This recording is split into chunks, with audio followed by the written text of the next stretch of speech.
Hi guys, today I'm gonna show you how to remake Water by Tyla like this.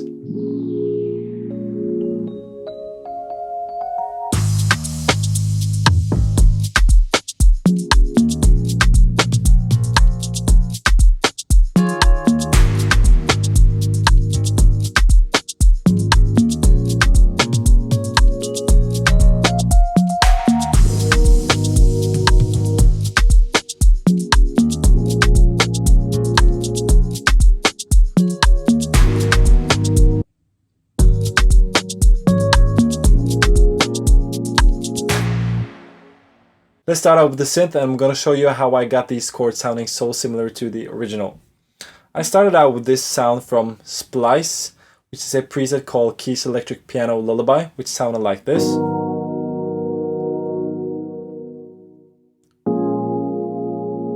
It sounds kind of similar to the original sound, but I knew I had to tweak some stuff. So first what I did is I took away oscillator B and added a lot more portamento.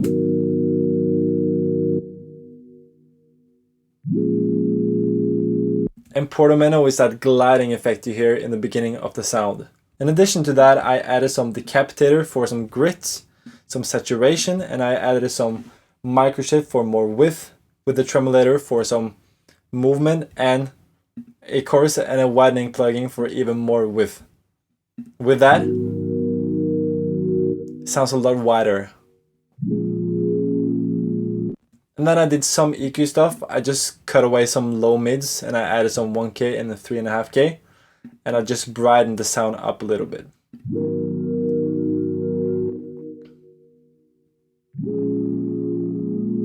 So next up is this key/synth sound that plays in between the pad.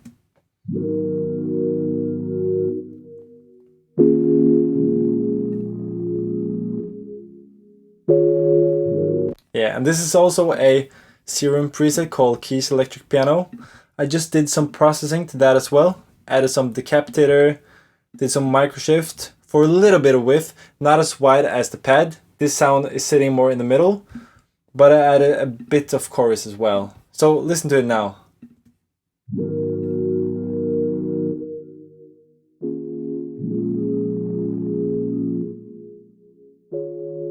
Yeah, there it is. So next up, let's look at the drums. The kick sounds like this. The kick is subby, it's mellow, it doesn't have a lot of punch, and therefore I added this kick punch on the once in every bar.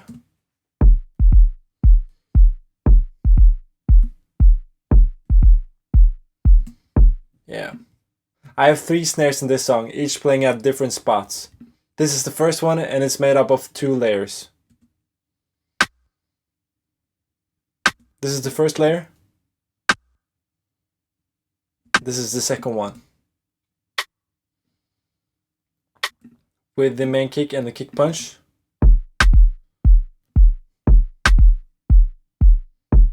Now I'm adding in the second snare. This one is also made up of 2 layers.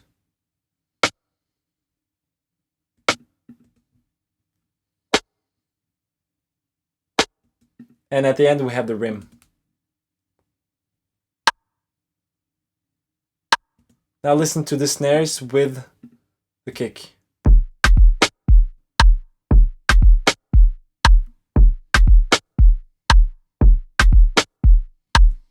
Listen to the pitches of these snares. This kind of goes ka ku ka ka ku ka. Kind of makes a melody, right? Next up we have the shaker and it's made up of 2 loops and some shaker accents. The first loop sounds like this.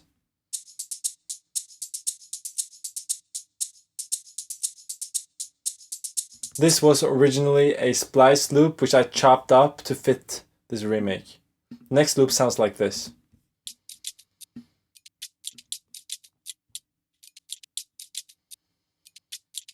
Listen to how this loop has a little bit of a different texture, and I always find it nice to blend different kind of loops with different textures together. These are the shaker accents, which just highlights some of the hits in the shaker loops.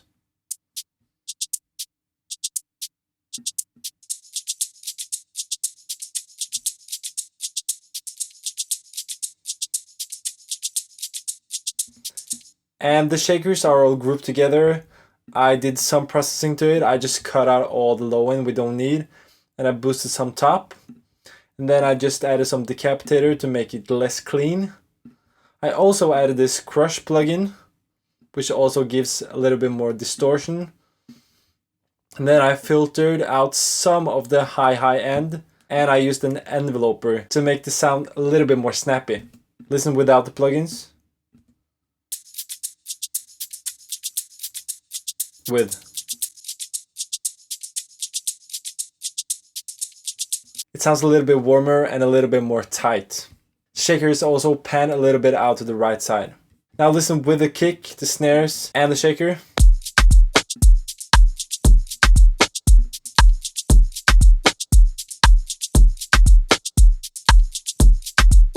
In addition to this, we have these two tom hits.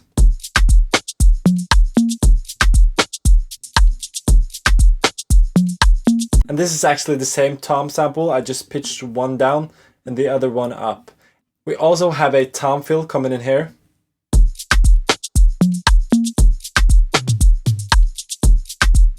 And this tom fill is made up of one higher tom and 3 layers of low toms. So these are the drums together now.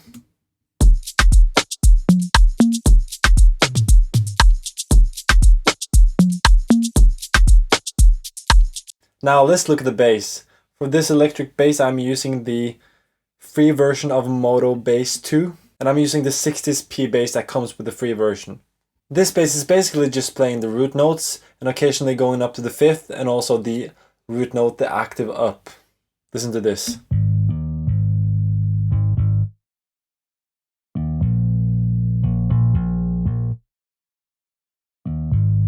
Fifth root octave. And I'm also doing some processing to this bass. I'm adding the decapitator again to give some drive and a little bit more fullness. I'm also adding a LA2 compressor, just controlling the peaks. And here is the Logic compressor. Here I'm doing a sidechain and I'm sidechaining to the kick.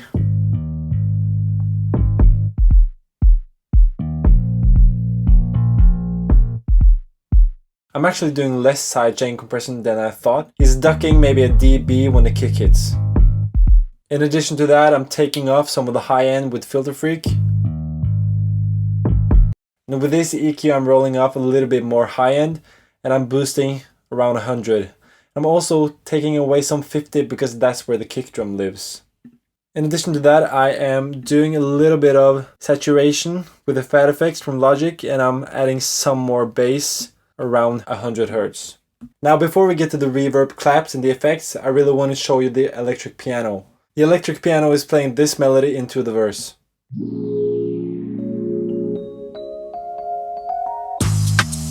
For this sound I'm using the classic suitcase from Keyscape. I've just bounced it into audio because I have my Keyscape loaded on a hard drive that I don't have here right now. The electric piano is also adding some chords here and there in the verse.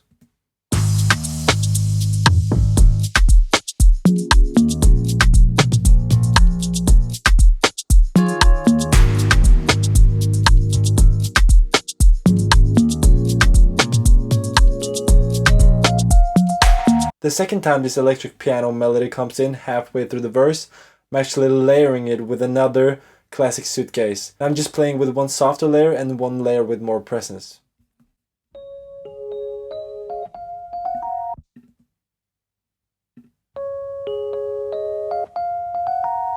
Now for the effects, I'm adding a crash in the first beat of the verse.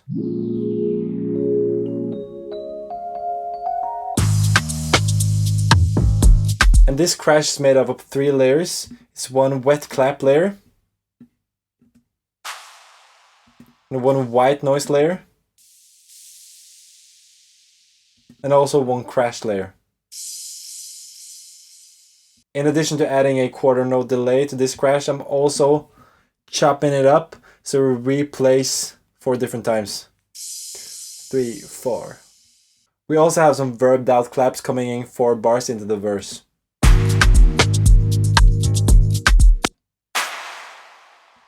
And here I'm just layering some different sounds.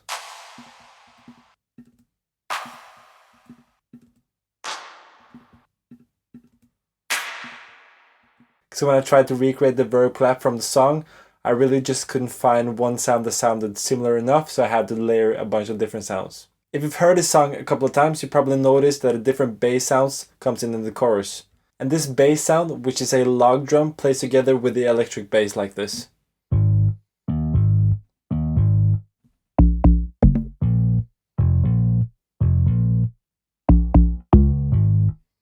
Listen with the drums.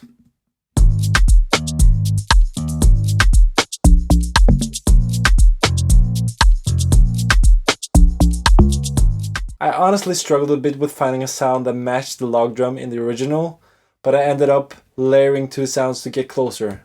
This is the first sound. And this is a splice sample which I've put into Logic Sampler. Then I layered that sound with this sound, which to me was the sound that got closest to the original. Together. And then after doing that, I added these congas because I heard there were some other hits following that bass line. Now there's one thing I haven't mentioned yet, and that's the stop in the verse. Listen to this.